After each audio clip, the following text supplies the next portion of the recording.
Bonsoir, mesdames et messieurs, et bienvenue à Perspective en cette édition spéciale sur le Synode de la Famille 2015.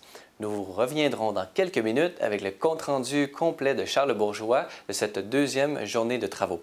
Commençons tout d'abord par des nouvelles en provenance de la République centrafricaine, où plusieurs responsables religieux essaient de maintenir la paix dans un climat de plus en plus instable. En effet, les autorités parlent d'un bilan de 61 morts et quelques 300 blessés, tout en soulignant un certain retour au calme. Sur le terrain, plusieurs organisations travaillent à maintenir la paix. Se démarquent toutefois les leaders des différentes religions, qui sont les figures de proue de l'apaisement et de l'arrêt des violences dans la région. De fait, ces derniers jours, plusieurs centaines de fidèles, chrétiens et musulmans confondus, ont pris part à des rassemblements en vue de reconstruire les liens permettant le dialogue et l'échange fraternel.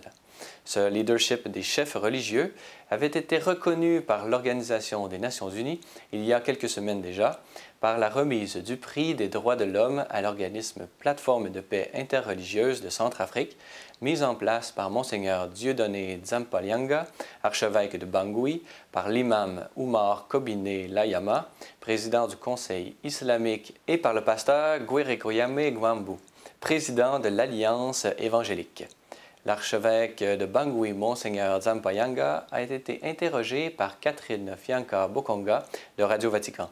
Écoutez. Voir nos frères et nos sœurs souffrir et rester indifférents n'était pas conciliable avec la foi que nous professons. Voilà pourquoi nous sommes mis ensemble pour être proches d'abord entre nous. C'est inédit dans notre pays. Certes, on se retrouvait, on échangeait, mais jamais nous avons mis l'homme au cœur. Jamais nous avons eu à mener une action comme un seul homme. Bien au contraire, la crise est devenue une opportunité, pour ne pas dire une chance, parce qu'elle nous a réunis. Et nous avons vu que l'essence de la société centrafricaine était menacée au fond d'elle-même. Voilà pourquoi il fallait sauver la société centrafricaine, sauver le peuple centrafricain qui tombait, qui allait directement vers le précipice, en nous mettant ensemble. Pour vous dire, dans notre devise, nous avons ce qu'on appelle unité. Or, l'unité était en train d'être battue en brèche et volée en éclats. Et nous, en tant que leaders religieux, quand on regarde dans nos textes, Jésus a prêché pour l'unité, qu'il soit un. Et nous ne pouvons pas tergiverser. Voilà pourquoi nous nous sommes mis ensemble et nous avons demandé à nos fidèles d'être ensemble pour apaiser leur cœur, apaiser les esprits et rassembler tout le monde pour dire nous deux sommes tous des frères. La fraternité universelle que Jésus est venu annoncer touche pas seulement les catholiques, les protestants, touche tous les hommes, tout homme fait partie de cette fraternité. Donc voilà pourquoi nous devons nous mettre ensemble. Et nous avons tendu les mains. L'imam est venu chez moi, je suis allé chez le pasteur, vice-versa, et nous sommes devenus des frères et nous continuons à semer ce message de paix de par le monde, en l'occurrence dans notre pays. Notez que la salle de presse du Vatican a confirmé il y a de cela plusieurs jours que le pape François allait se rendre en République centrafricaine le 29 et 30 novembre prochain. Plus près de chez nous maintenant, dimanche dernier avait lieu à la cathédrale Marie-Reine du Monde de Montréal une messe aux couleurs de la vénérable Jeanne Mance. En effet, cette messe présidée par Monseigneur Christian Lépine avait la particularité d'accueillir des pèlerins de Langres en France, diocèse natale de Jeanne Mance. Accompagné de leur évêque, Monseigneur Joseph Metz-Noblat, ce pèlerinage avait pour but de souligner le décret de vénérabilité accordé par le pape François en novembre dernier, et ce, en visitant les différents lieux où Jeanne Mance a vécu et œuvré. Conscients de l'approche du 375e anniversaire de la ville de Montréal en 2017, les pèlerins ne cachaient pas leurs espoirs d'assister à l'éventuelle béatification de celle qui est, avec Maisonneuve, la fondatrice de Montréal. Pour de plus amples renseignements sur la vie et l'œuvre de Jeanne Mance, vous pouvez visionner l'épisode de Focus catholique intitulé « La vénérable Jeanne Mance, modèle de vie spirituelle laïque » que vous trouverez sur la chaîne YouTube de C'est les Lumières. Voilà, c'est tout pour aujourd'hui. Si vous avez des questions ou commentaires, vous pouvez m'écrire à l'adresse qui apparaît à l'écran. Ne manquez pas tout de suite après Perspective l'émission Au cœur du synode dans laquelle notre journaliste Charles Bourgeois nous fait le compte-rendu complet de cette deuxième journée de travaux du synode 2015. Merci d'avoir été des nôtres. À la prochaine.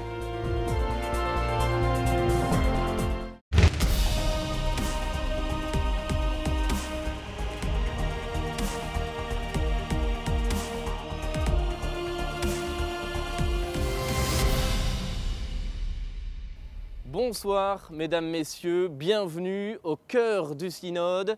C'est le deuxième jour et d'entrée de jeu ce matin en ouverture des travaux. Le souverain pontife a fait une mise au point.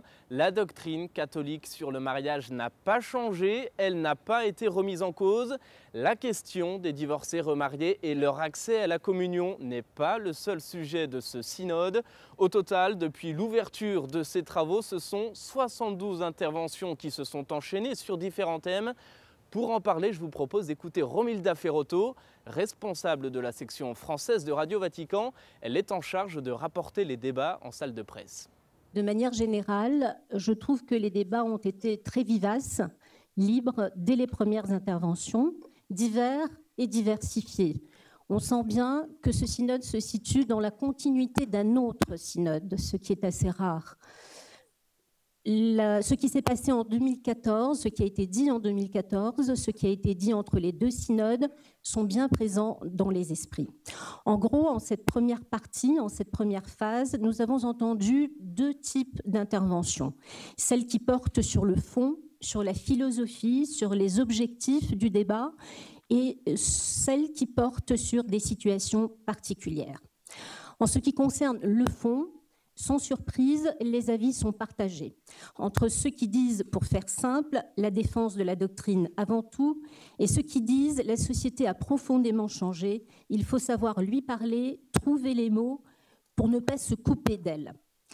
Je dirais que les partisans de l'inclusion sont très nombreux, mais d'autres ont peur que dans l'exercice de la miséricorde, on cède à la mentalité mondaine.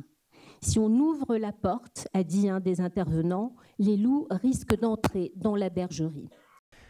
Parmi les thèmes abordés jusqu'à maintenant, donc, on peut citer notamment les fragilités et les forces de la famille, son rôle dans la société, les défis du veuvage, du handicap et des migrations, celui de l'exclusion sociale, de la solitude et de la précarité.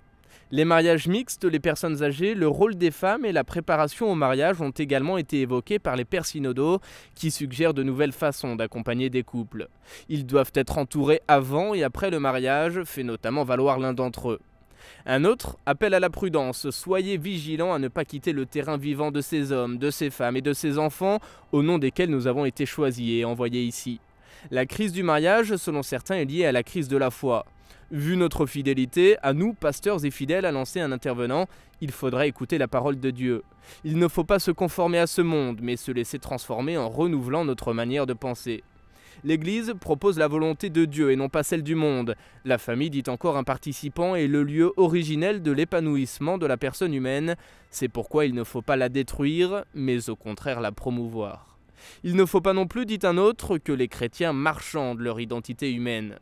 En définitive, les thèmes rattachés à la famille sont nombreux et les problématiques peuvent être différentes d'un continent à l'autre. Monseigneur Balag Ilavogui évoque le principal défi qui touche la famille en Guinée équatoriale. Nous sommes confrontés à plusieurs défis, mais je parlerai personnellement du défi du mariage mixte, c'est-à-dire le mariage avec d'autres confessions, comme les musulmans, parce que les musulmans sont en majorité chez nous. Et alors, on se rend compte que quand on fait ce mariage-là, bien souvent, il y a beaucoup de difficultés qui se soldent parfois par la séparation. Et alors, la partie catholique est vraiment en difficulté. Parce que chez les musulmans, comme vous le savez, il y a la possibilité d'être polygame et tout. Et tandis que du côté de la partie catholique, il n'y a pas de possibilité d'être polygame. Alors, ces défis-là se font sentir. Et deuxièmement, c'est au niveau de la préparation au mariage. Quand le mariage n'est pas bien préparé, alors très tôt, les difficultés se font sentir et parfois, même après avoir fait des enfants, il y a la séparation, il y a le divorce et là, cela crée beaucoup de problèmes. Dernière petite question, quelles sont vos premières impressions sur ce synode ? Alors, mes impressions sont très bonnes parce que je vois que l'atmosphère est détendue et le pape a fait une mise au point ce matin en nous disant qu'il ne faut pas que ce synode soit seulement focalisé sur la question des divorcés mariés ou sur la communion à donner ou non aux divorcés. Et moi, je suis tout à fait d'accord avec le pape parce que les défis du mariage de la famille en général sont bien plus nombreux et bien plus larges que cela. D'abord, c'est une joie d'être ici et de pouvoir vivre cette expérience unique où nous sommes ensemble pour réfléchir et trouver des voies pour accompagner les familles d'aujourd'hui à accueillir le message de Jésus-Christ et à être des témoins de l'amour et de la bonté de Dieu dans le monde d'aujourd'hui. De voir aussi la diversité des expériences d'Afrique, d'Asie, d'Europe et du Canada, bien sûr. Nous ne vivons pas toutes les mêmes affaires, mais nous voyons qu'il y a même des similitudes et qu'il y a une difficulté, de nombreuses difficultés auxquelles font face les familles d'aujourd'hui. Et c'est pourquoi nous devons les accompagner et rejoindre les familles là où elles sont dans ce qu'elles vivent.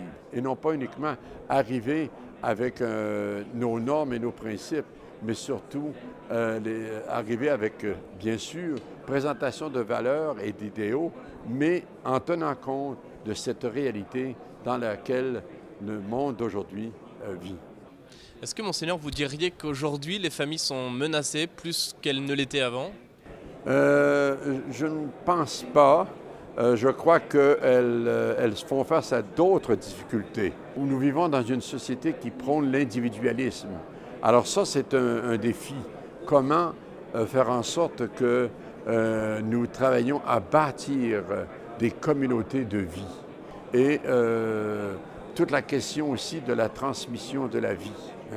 Actuellement, nous avons divers moyens, mais est-ce que tous ces moyens favorisent réellement le bien de la personne et le bien commun? Il y a aussi donc cette recherche du bien commun qui est nécessaire. Et oui, il faut penser au bien des individus et des personnes, mais comment la famille doit être cette cellule de base de la société. Elle doit être un principe d'identité de la personne, mais aussi servir la société. Parmi les défis de ce synode sur la famille, il est question notamment de communication. Comment l'Église doit-elle communiquer au monde l'évangile de la famille? Quel est le langage adéquat?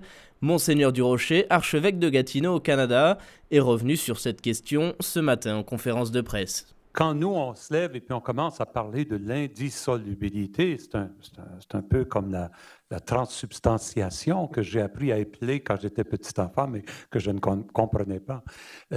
C'est un grand mot.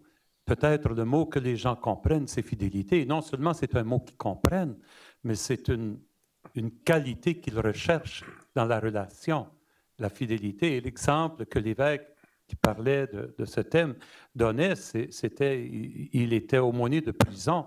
Il voyait chaque fin de semaine les femmes des prisonniers criminels qui venaient visiter leurs époux.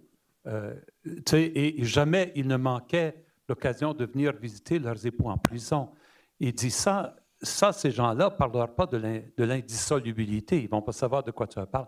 Parle-leur de la fidélité. Ils vont te dire, mon père, je vais t'en apprendre sur la fidélité, moi. Et c'est dans ce sens-là que, quand on parle de langage nouveau, c'est de trouver le langage qui rejoint la culture actuelle. Ce n'est pas le synode qui va résoudre le problème, mais le synode pourra indiquer le chemin et inviter toutes les églises, toutes les conférences épiscopales, tous les évêques, tous les mouvements, tous les fidèles à s'engager dans ce travail-là. Voilà, c'est la fin de cette émission. Demain et après-demain, jeudi et vendredi donc, les Pères synodaux se retrouveront cette fois-ci en petits groupes linguistiques, comme c'était le cas d'ailleurs cet après-midi. Quant à nous, on se retrouve de toute façon demain, même heure, même endroit. Très belle soirée à tous.